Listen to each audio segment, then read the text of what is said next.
भैया, मामा अभी तक घर नहीं आई। बाहर बारिश भी हो रही है। रानो चिड़िया तेज बारिश में अपने बच्चों के लिए दाना ढूंढ रही थी। फिर उसे एक मीठा सेब मिल जाता है। वो सेब लेकर अपने घर की तरफ उड़ती है। बारिश और ज्यादा तेज हो जाती है।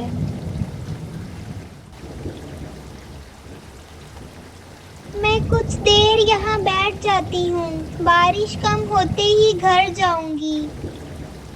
मगर बारिश तो कम होने का नाम ही नहीं ले रही थी। रानो चिड़िया कुछ देर वहाँ बैठती है, मगर फिर अपने बच्चों का ख्याल दिल में लाकर फिर से उड़ती है।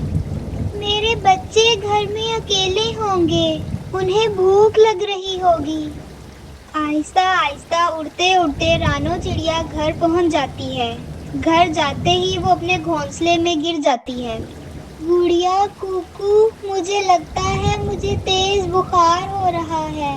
मेरे पंख में भी दर्द हो रहा है। यहाँ देखो तो क्या कोई दवाई रखी है? गुड़िया इधर उधर देखकर बोलती है, नहीं मामा, यहाँ तो कोई दवाई नहीं रखी। कल सुबह चिंकी आंटी वो दवाई कालू अंकल के लिए ले गई थी। मामा, मैं कबूतर डॉक्टर से दवाई ले आता हूँ।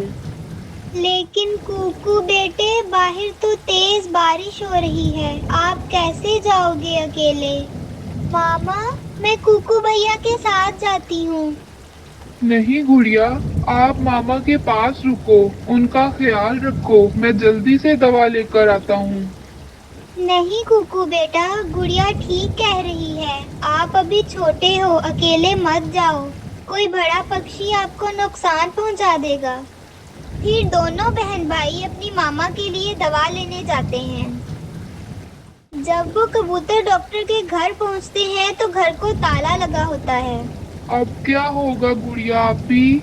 अब मामा की दवा हम कहाँ से लाएंगे?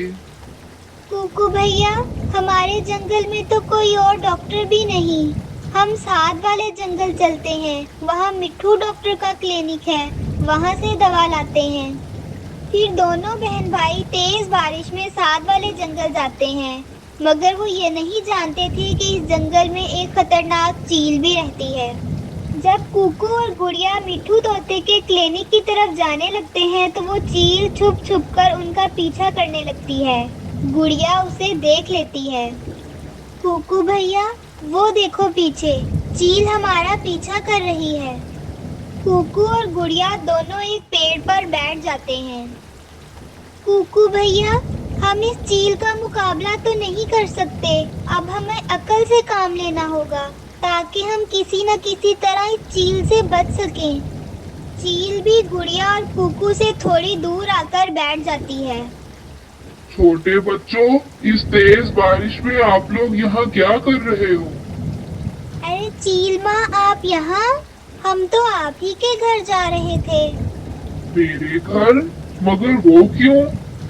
चील माँ, मेरी स्कूल की टीचर मुझे हर वक्त डांटती रहती है। मैंने सोचा मैं आपको जाकर बताऊंगी ताकि आप आकर मेरी टीचर को खा लें। मेरी टीचर आपसे डरती है ना, इसलिए। मुझसे तो सभी डरते हैं। चील माँ, ये मेरा भाई मुझे यहाँ छोड़ने आया था। जाओ कुकू भाई, आप वापिस जाओ। मैं चील माँ के साथ ही जाती हूँ। जब बारिश रुकेगी तो मैं आ जाऊंगी। मेरे पीछे पीछे आना। आहिस्ता से गुड़िया कुकू को ऐसे कहते कहते चील के साथ चली जाती है। चील गुड़िया को लेकर अपने घर पहुँच जाती है। चील माँ, आपका घर तो बहुत सुंदर है। हाँ, ये घर मुझे मेरी माँ ने बना कर दिया था। आहिस्ता आहिस्ता चील गुड़िया की तरफ बढ़ने लगती है। चील माँ, क्या आप मुझे भी खा जाएंगी? हाँ, तुम ठीक समझी, मैं तुम्हें भी खा जाऊंगी। इतनी देर में कुकू भी घर के बाहर पहुँच जाता है।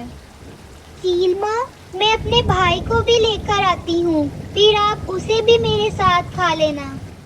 इतना कहकर गुड़िया घर के बाहर आती है और बाहर आकर घर का दरवाजा बाहर से लॉक कर देती है।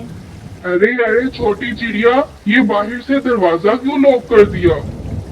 ताकि तुम हमें खा ना सको। बाय चील माँ, बाय। कुकू और गुड़िया फिर वहाँ से जल्दी से भाग जाते हैं और मिट्ठू तोते के क्लिनिक से दवा लेकर वापस अपने घर जाते हैं। मामा उठे, उठे मामा, दवाई पी लें। फिर कुकू अपनी मामा को गुड़िया की अक्लमंदी की सारी बात बताता है।